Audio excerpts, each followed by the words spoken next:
Everyone, I'm Lucas Mateo Eganya. That's the name you hear on this channel.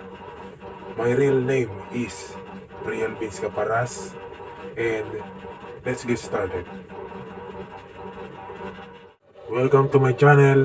If you're interested in psychology, self-improvement, books, and life lesson, then you're in the right place. Today, pag-uusapan natin ang the law number 1 from 48 laws of power. Never outshine the master.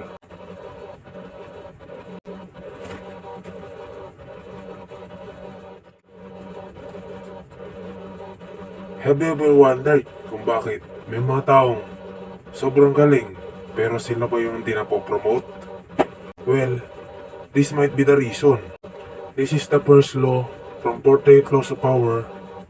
Never outshine the master. So, what does it mean? Simple lang.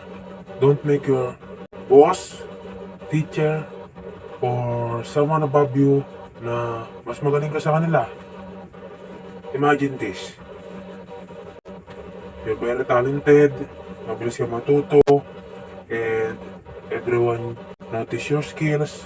But every time you correct your boss in front of the other people, they might feel embarrassed or threatened.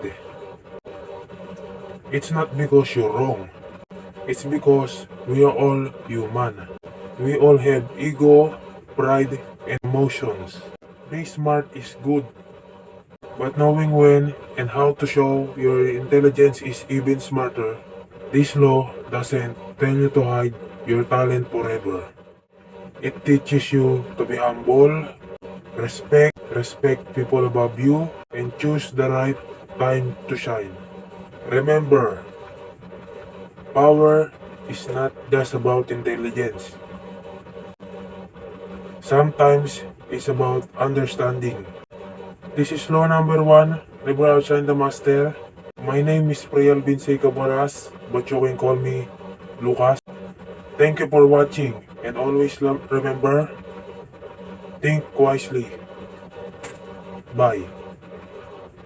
I hope you enjoy this video, and mag-upload ulit ako ng maraming video para matuto rin kayo. Yun lang guys.